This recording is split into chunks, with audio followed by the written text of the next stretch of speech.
होगा जब स्पेस में एस्ट्रोनॉट्स का एक ग्रुप डार्क मैटर पर एक्सपेरिमेंट करने के कारण अनंत मल्टीवर्स का ही पोर्टल खोल देते हैं, जिसमें कि कुछ लोग गलती से दूसरे पैरेलल यूनिवर्स में चले गए थे। अब ये सब हुआ कैसे और इसे ठीक कैसे किया जाए, जानने के लिए चलिए शुरू करते हैं आज की नई साई-फाई मिस्ट्री सीरीज को। कहानी की शुरुआत एक सर्द भरी बर्फीली रात से होती है, जहाँ जो नाम की एक औरत अपनी बेटी के साथ सभी से छुपते हुए कहीं जा रही थी। यहाँ जो काफी ही घबराई हुई लग रही है और अपनी बेटी से कहती भी है कि पता नहीं कैसे, मगर जब से वो स्पेस से वापस लौटी है उसके आसपास का सब कुछ बदल चुका है, जैसे वो इस दुनिया को जानती ही नहीं। यहाँ के लोग, उसकी अपनी फैमिली, हर कोई उसे अनजाना सा लग रहा था, मानो वे सब बदल गए हों। मगर वो जल्द ही पता लगा लेगी कि उसके साथ ये सब हो क्या रहा है, और ये कहकर जो अपनी कार में रखे हुए एक डिवाइस को देखने लगती है जिसे कि वो चुरा कर भागी थी। अब यहाँ से वे एक सुनसान पड़े एक पुराने घर में पहुँचते हैं, जहाँ जो आग जला अपनी बेटी को सोने को कहती है और खुद बाहर जा कार में वही डिवाइस चेक करने लगती है कि तभी उसे घर से अपनी बेटी के चिल्लाने की आवाज आई थी। मगर अंदर जाने पर उसकी बेटी तो आराम से सो रही थी। सो जो फिर से बाहर आती है और सरप्राइजिंगली इस बार उसे अपनी ही बेटी की आवाज दूसरी जगह से आती हुई सुनाई देती है। अब ये सब हो क्या रहा है।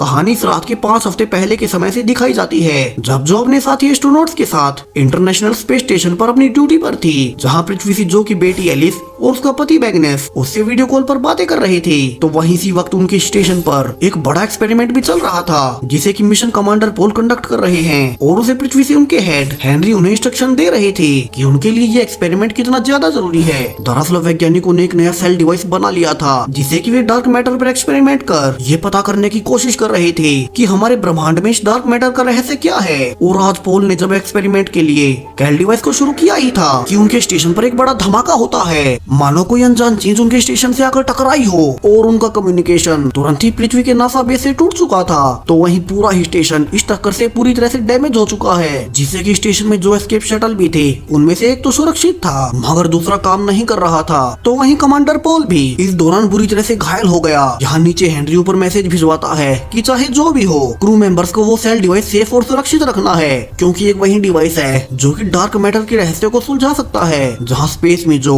अब बाहर अपने शिप को रिपेयर करने की कोशिश करने लगती है, ताकि उनका स्टेशन पृथ्वी की ग्रेविटी से खिंचता हुआ नीचे ना गिरने लगे और वे सभी मारे ना जाएं। वहीं बाहर देखने पर ऐसा लग रहा था मानो कोई अनजान चीज उनके शिप से क्रैश हुई हो, और यहाँ जो उसे देख ही रही थी कि अब अचानक से ही एक फीमेल एस्ट्रोनॉट की बॉडी उसके ऊपर से होते हुए स्पेस में बहने लगती है। यहाँ जो उसे पकड़ने की कोशिश भी करती है कि यह है कौन, मगर वो उसे पकड़ नहीं पाती। यहाँ जो रेडियो स्टेशन के अंदर मौजूद अपने बाकी क्रू मेंबर्स को बता भी रही थी कि कैसे उसने ऑरेंज सूट में कोई बॉडी देखी। वहीं ये अजीब इसलिए भी था कि जितने भी वे मेंबर्स स्टेशन पर आए थे उनमें से कोई भी गायब नहीं हुआ, और उनके स्पेस सूट्स तो व्हाइट हैं। तो फिर वो ऑरेंज सूट में मरी हुई एस्ट्रोनॉट थी कौन।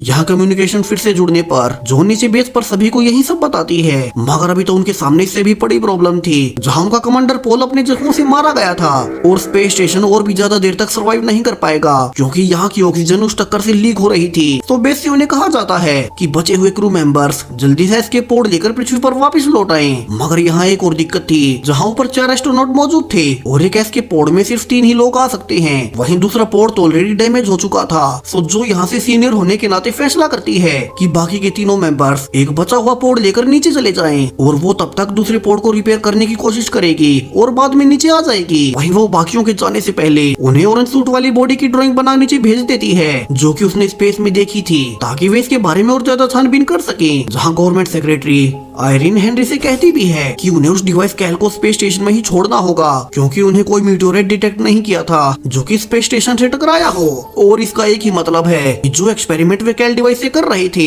उसी से उनका स्पेस स्टेशन डैमेज हो गया और कमांडर पोल मारा गया। मगर हेनरी इसके लिए तैयार न था, और वो कहता है कि कैल डिवाइस से जो एक्सपेरिमेंट हुआ वो दुनिया को हमेशा के लिए बदल कर रख सकता है, और उन्हें वो वापस लाना ही होगा, क्योंकि उसका डेटा उनके पास नहीं बल्कि उसी डिवाइस में सेफ रहता है। वहीं अब तक एस्केप शटल से 3 क्रू मेंबर्स नीचे सेफली लैंड कर चुके थे, जहां जो अकेले ही स्पेस स्टेशन पर रुक अपने एस्केप शटल को रिपेयर करने में लग जाती है, और उसे पता चलता है कि अब उसके पास सिर्फ 5 घंटे की ऑक्सीजन बची हुई है, और इसी बीच उसे शटल को ठीक करना होगा, जिसके बाद यहाँ की सारी ही ऑक्सीजन लीक होते हुए स्पेस में बह जाएगी। तो वहीं कम्युनिकेशन के फिर से टूटने से पहले अब हेनरी द्वारा उसे बताया भी जाता है कि वो कैल डिवाइस को अपने साथ एस्केप पोड में लेकर वापस ले आए। और अब जब जो उसे ले ही रही थी कि अचानक से वो खुद को एक गैलरी में पाती है, जिसके की अलमारी के दरवाजे पर पर उसकी बेटी का एक नेकलेस टंगा हुआ था और यहाँ से फिर से 5 हफ्ते भविष्य का समय दिखाया जाता है, जब पृथ्वी पर जो अब उसी सुनसान जगह पर बाहर से आ रही एलिस की आवाजों का पीछा कर रही थी और उसे थोड़ी ही दूर एक और दूसरा कैबिन दिखता है। तो उसके अंदर जा पाती है कि वहाँ पर वही सेम अलमारी थी और उस पर उसकी बेटी का नेकलेस दरवाजे पर टंगा हुआ था। सेम यही चीज जो ने 5 हफ्ते पहले स्पेस स्टेशन पर देखी थी, यानी कि तब वो भविष्य देख पा रही थी। मगर वो कैसे, हमें ये आगे पता चलेगा।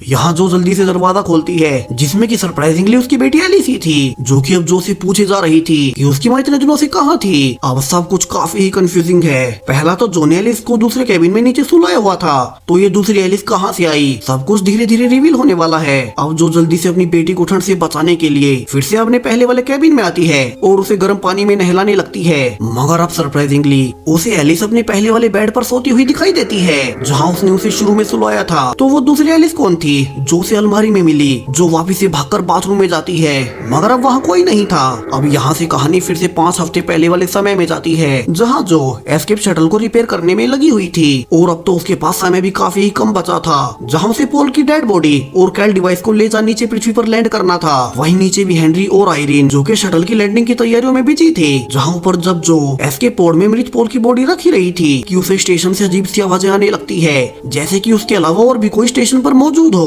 तो वो बाहर जाकर उसे देखने लगती है और उसे पोल का कटा हुआ हाथ नजर आता है। मगर जैसे ही जो ने उसे छुआ ही था कि अब उसे पोल दिखाई देता है, जो कि अभी भी जीवित है। मगर तभी फिर से जो अकेली ही थी और उसे लगने लगता है कि पोल की मौत से और इसके पोर्ट ठीक करने की टेंशन में उसे ये सब भ्रम हो रहे होंगे। तो वहीं पृथ्वी पर हेनरी अपने सारे रिसोर्सेज का इस्तेमाल कर उस कैल डिवाइस को पृथ्वी पर वापस लाना चाहता था, क्योंकि उस एक्सपेरिमेंट के रिजल्ट अभी भी उस डिवाइस में सेव थे, जहाँ से फोन पर अपने ट्विन ब्रदर बर्ड की मदद लेने को भी कहा जाता है। मगर हेनरी इसके लिए मना कर देता है, क्योंकि वो अपने भाई से ज्यादा बात नहीं करता। दरअसल हेनरी का ट्विन ब्रदर बर्ड बिल्कुल उसी की जैसा दिखता है और इसलिए ही न्यूज वाले बर्ड को हेनरी समझ उसे जो को बचाने वाले मिशन के बारे में भी पूछते हैं, जिसके लिए बर्ड गुस्से में एंकर को डांट देता है कि वो हेनरी नहीं बल्कि उसका भाई है। तो वहीं ऊपर स्पेस में अब तक जो ने आखिरी वक्त पर अपने एस्केप शटल को रिपेयर कर ही लिया था और वो कैल डिवाइस को भी ले आई थी। सो अब आखिर में अपने परिवार के लिए आखिरी मैसेज रिकॉर्ड कर जो शटल को स्टेशन से लॉन्च करने लगती है, क्योंकि अब कुछ ही सेकंड्स बचे थे और स्पेस स्टेशन पर ऑक्सीजन खत्म हो रही थी। कि अब जो जान पाती है कि उसका शटल किसी एरर की वजह से लॉन्च नहीं हो पा रहा है और इसे मैनुअली लॉन्च करने के लिए किसी को बाहर स्टेशन पर जा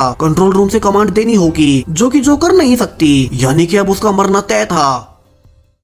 कि तभी सरप्राइजिंगली कंट्रोल रूम में किसी की परछाई नजर आती है, जो कि अब मैनुअली जो के शटल को लॉन्च कर ही देता है और जो हैरानी में काफी ही खुश थी कि पता नहीं कैसे, मगर एक चमत्कार से उसका शटल अपने आप लॉन्च हो गया और अब वो पृथ्वी पर लैंड कर बच ही जाएगी, जहाँ से जो का शटल अब सेफली पृथ्वी पर लैंड कर जाता है, जहाँ नासा की सिक्योरिटी टीम जो को सावधानी से निकालती है। तो वहीं जो की बेटी और पति दोनों ही पहले से उसका बड़ी बेसब्री से इंतजार कर रहे थे और यहाँ वे एक दूसरे को गले लगाते हैं, क्योंकि नीचे सबको लगा था कि शायद से ऊपर स्पेस में ही जो मारी जाएगी। तो वहीं हेनरी भी खुश था, क्योंकि जो स्पेस स्टेशन से उसी कैल डिवाइस को सेफली नीचे ले आई थी। मगर अभी एक बहुत बड़ी मिस्ट्री है, जहाँ स्पेस स्टेशन पर कंट्रोल रूम में जो के शटल को किसने मैनुअली लॉन्च किया, ये बहुत बड़ा राज है जो कि बाद में रिवील होगा। तो वहीं नीचे जो खुश थी कि वो फाइनली अपने परिवार अपनी दुनिया में फिर से लौट आई, मगर उसे अभी पता भी नहीं है कि जिस दुनिया को वो अपना मान बैठी है वो असल में उसकी है ही नहीं।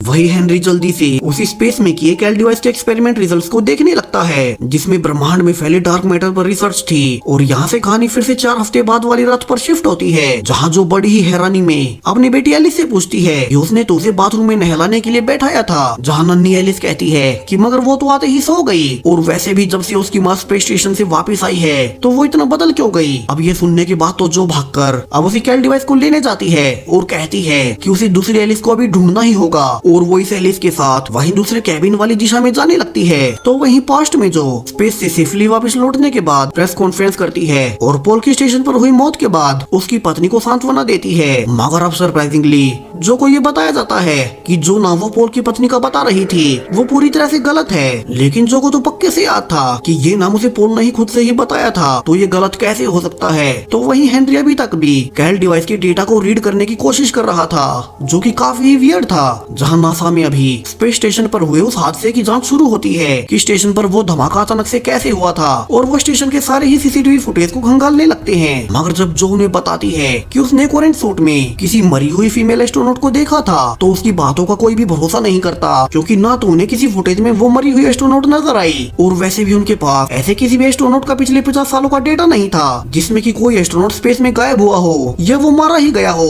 और उसकी बॉडी उन्हें ना मिली हो। और चूंकि सबको लग रहा था कि जो शायद से बीमार है तो वे उसे कुछ दिन दवाइयाँ लेकर आराम करने को कहते हैं ताकि उसकी मेमोरी अच्छे से काम करे और जो यहाँ से घर जाती है। मगर अब यहाँ उसका पति काफी वियर्डली बिहेव कर रहा था, जैसे कि उनके बीच रिश्ता अच्छा ना चल रहा हो। मगर जो के अनुसार तो ऐसा कुछ नहीं था। तो वहीं नन्ही एलिस भी जो को काफी अजीब लगती है और उसका बिहेवियर, उसके एक्शंस सब कुछ जो को काफी अनजाने लग रहे थे। यहाँ अगले ही दिन फिर से जो को कहा जाता है कि उसे अपनी स्टेटमेंट बदलनी ही होगी और ये कहना होगा कि किसी इंटरनल एरर की वजह से वो धमाका हुआ था और वहाँ कोई मारी हुई एस्ट्रोनॉट थी ही नहीं। मगर जो इसके लिए तैयार नहीं होती। वहीं जब वो मीटिंग के बाद अकेली ही थी कि उसका बॉस फ्रेडरिक अब उसके पास उसे अजीब तरह से छूने लगता है जैसे कि उनका कोई अफेयर चल रहा हो। मगर जो इसके लिए हैरानी से मना करती है कि वो अपने पति से धोखा कर भला उससे अफेयर क्यों ही करेगी। और यहाँ से वो समझ पा रही थी कि क्यों उसका पति मैग्नस उससे अच्छे से बात नहीं करता। मगर उसे अभी भी ये समझ नहीं आता कि उसने तो कभी उसके बॉस से अफेयर किया ही नहीं, तो ये सब हो क्यों रहा है। और वो अपने पति के पास जा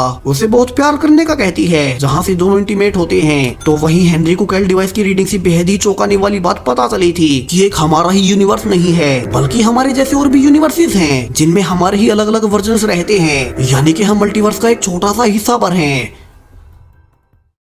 अब हेनरी ये जान काफी ही खुश था कि फाइनली मल्टीवर्स की थ्योरी सच होने के साथ साथ सबूत उसे मिल चुके हैं। जहाँ हेनरी जो से मिलने भी जाता है और उसे बाहर एलिस मिलती है तो अब वो उसे ही बातों बातों में श्रोडिंगर्स कैट के थॉट एक्सपेरिमेंट के बारे में समझाने लगता है कि कैसे वैज्ञानिक अभी तक भी फिजिक्स को पूरी तरह से समझ नहीं पाए हैं, जबकि अल्बर्ट आइंस्टाइन ने पहले ही बता दिया था कि कैसे एक ही सब्सटेंस दो अलग अलग जगहों पर मौजूद हो सकता है और वो भी अलग अलग रूपों में, यानी कि पैरेलल यूनिवर्सेस। हेनरी यहाँ एलिस के खिलौने का एग्जाम्पल भी देता है कि कैसे उसका खिलौना इस यूनिवर्स में तो बेशक व्हाइट है मगर एक दूसरे पैरेलल यूनिवर्स में इसी जैसा एलिस के पास यही खिलौना ब्लैक भी हो सकता है और इन दोनों ही यूनिवर्सेस के बीच ये खिलौना दोनों ही रंगों में मौजूद होगा जब तक कि कोई से ऑब्जर्व ना करे, जिसे कि ऑब्जर्वर्स इफेक्ट कहा जाता है। अब यहाँ से हेनरी जो से मिलकर उसे थैंक्स भी बोलता है कि उसने कैल डिवाइस को सही सलामत वापस ला, उस पर बहुत बड़ा उपकार किया है। वहीं अगले ही दिन जब जो अपने साथी क्रू मेंबर्स के साथ थी तो उसे बड़ी ही हैरानी वाली बात पता चलती है कि जिस फीमेल एस्ट्रोनॉट को मरा हुआ उसने स्पेस में देखा था दरअसल वो कोई और नहीं बल्कि आयरिन ही थी, जो कि अभी नासा की हेड है। और वो फोटो 1967 की थी जब आयरिन एक एस्ट्रोनॉट थी, मगर वो तो अभी भी जिंदा है। तो जो ने उसे मरा हुआ कैसे देख लिया, और वो भी उसकी जवानी वाले रूप में जब वो एस्ट्रोनॉट थी। अब जो के लिए यहाँ सब कुछ उलझता ही जा रहा था।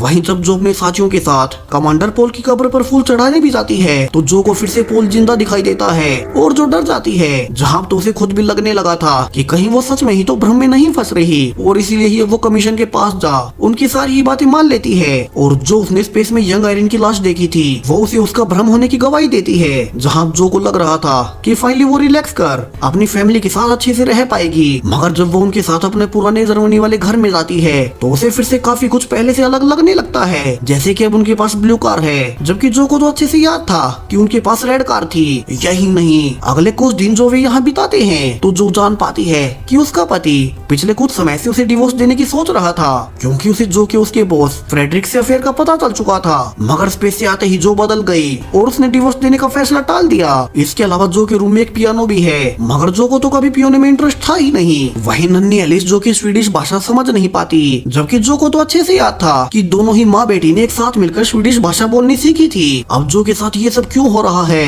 ये उसे तो नहीं पता, मगर हेनरी को इसका एक क्लू मिल चुका था और वो अपने कैल डिवाइस से मिली जानकारी को एक और वैज्ञानिक से डिस्कस करने लगता है कि कैसे उसे लगता है कि जब पोल ने स्पेस में कैल डिवाइस से एक्सपेरिमेंट किया था तब उन्होंने गलती से एक दूसरे पैरेलल यूनिवर्स का पोर्टल ही खोल दिया। और यहाँ से जो के साथ जो कुछ भी हो रहा है अब वो सब क्लियर होने लगता है कि वो उसी एक्सपेरिमेंट के वक्त एक दूसरे पैरेलल यूनिवर्स में शिफ्ट हो गई और जिस पृथ्वी पर वो भी लैंड की थी वो असल में उसकी थी ही नहीं, क्योंकि यहाँ की जो का उसके बॉस से अफेयर था। मगर इस जो का अपने यूनिवर्स में ऐसा कुछ नहीं था और इसलिए ही जो को इस यूनिवर्स में अपने पति और बेटी से लेकर सब कुछ काफी अलग लग रहा था। हालांकि अभी जो और हेनरी दोनों को ही नहीं पता था कि ये जो इस यूनिवर्स की है ही नहीं। यहाँ जो का बॉस फ्रेडरिक अब उससे फिर से मिलने आता है और कहता है कि वो स्पेस वाले मिशन से आने के बाद इतनी क्यों बदल गई, और वे तो साथ में घूमने जाने वाले थे। मगर अब जो उससे कहती है कि उसे नहीं पता कि फ्रेडरिक ये सब क्यों कह रहा है, मगर वो अपने पति के साथ ही खुश है और वो आगे से उससे मिलने न आए। जहाँ जब जो घर जाती है तो उसे एक पार्सल मिलता है जिसमें कि डेनमार्क में मौजूद एक ऑब्जर्वेटरी में कुछ लोगों ने जो के लिए 2 टेप रिकॉर्ड्स भेजे थे जो कि उनके रेडियो में रिकॉर्ड हुए। अब एक टेप तो जो का ही था जब वो स्पेस सेंटर पर एस्केप शटल को रिपेयर कर रही थी, तो दूसरा 1967 में हुए किसी स्पेस मिशन का था जिसमें भी कोई फीमेल एस्ट्रोनॉट ही थी। तो जो को लगता है कि उसे वहां जा इसके बारे में पता करना चाहिए और वो अपने पति मैग्नस से भी इसके बारे में कहती है। मगर अब तक मैग्नस को लगने लगा था कि जो दिमागी रूप से बीमार हो गई है और इसीलिए ही वो स्पेस से आने के बाद इतनी बदल गई। तो अब नासा में फोन कर जो कि मेडिकल ट्रीटमेंट के लिए कहने लगता है, मगर जो ऐसा नहीं चाहती थी। और इसी बहस के बीच अब उससे मैग्नस को धक्का लगने से